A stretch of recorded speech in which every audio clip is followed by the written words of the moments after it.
I'm someone who is excited about crime thrillers, suspense, drama, and psychology, and don't want to go into mainstream counseling or clinical psychology, then this video is exactly for you. And there is actually a field dedicatedly for this type, and that is forensic psychology. Now, forensic psychology is the most underrated field in psychology, especially in India, but it has a lot to offer and it is growing field in psychology right now. So let's talk about what it is, what you will do, and where you can study it, and what challenges exist in today's market for this course. So without further delay, let's get started in the video. But before that, if you are new to my channel, please make sure to subscribe to my channel so that I'll be posting more informative content that can be helpful for you. So without further delay, let's get this video started. Now, you might ask me, what is forensic psychology exactly? So, it's basically the application of psychological principles to legal and criminal justice systems. It helps in crime investigation, offering profiling, victim rehabilitation, courtroom decision making, and you'll find forensic psychologists working with police departments or court and justice, correction facilities, victim and trauma survivors. So those are your clients. So you'll be working in all of those areas. Now that you know what forensic psychologist is and whom do they work with, what is their work like.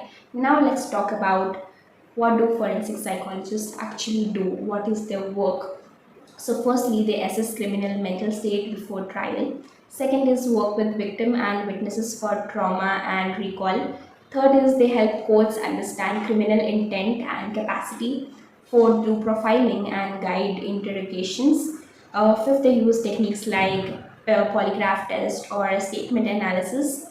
So basically, you decode behavior, guide justice, and protect rights. So those are all the things that a typical forensic psychologist do on a regular basis. So talking about the education and training part in India, so you need to do your bachelor's and you need to do your bachelor's from a recognized institute, and you need to gain like 55% or more in your bachelor's, and then you need to do your master's in forensic psychology.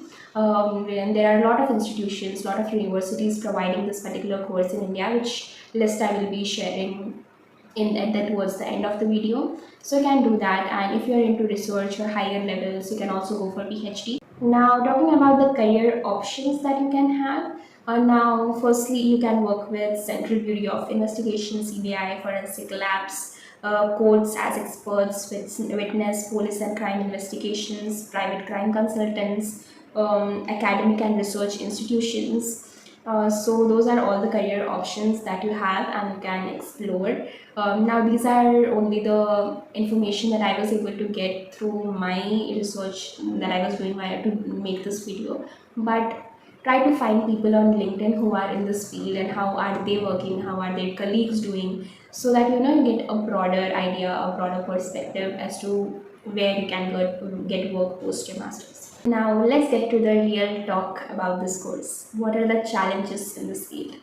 Obviously, this is not very recognized right now, like clinical or counseling psychology, how it is growing, but this does have some recognition to it. People are getting to know about it, but still there is a lot of work that has to be done in this area.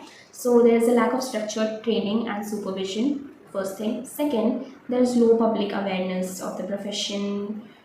There are not many people aware about this, so that's second. Third, ethical issues like bias in assessment or informed consent. So personally, I'm not aware how do you deal with that, but that is a major issue. Then legal boundaries, there are not primary evidence and all of that. So it's a little tricky when you are actually practicing it. So you really need to get a comprehensive idea, because there is a chance that it is a growing field, but however there are equal challenges as well in the field. So India still needs stronger ethical guidelines, more research and interdisciplinary teamwork between psychology, law and criminal justice. So more work is needed from that part as well. So I just thought that would be very good to inform you beforehand without exaggerating on this field of psychology as well. So, as I promised that I will be telling you the institutions that is offering this program in India. So, these are the institutions that are offering this forensic psychology master's program in India are National Forensic Science University, Lovely Professional University, Lok Nayak Jayaprakash Narayan National Institute of Criminology and Forensic Science. Fourth is Rashtriya Raksha University. Fifth is IFS Education Department, that is International Forensic Science Institution. Now, these are the only 5 universities or institutions offering this particular course. So, if you're interested, you can, talk to them, talk about how the course is, what are the challenges and everything. Also, go on their website, try to identify the career advancements they have, or what is the curriculum, what is the syllabus looks like, what are the objectives of the curriculum. Try to get a comprehensive idea of by going to these websites and their courses. So I hope the video was helpful, and if you have any more doubts, you can always reach out to me for one-on-one mentoring sessions via email address. I will be putting that email address link over here and also in the description.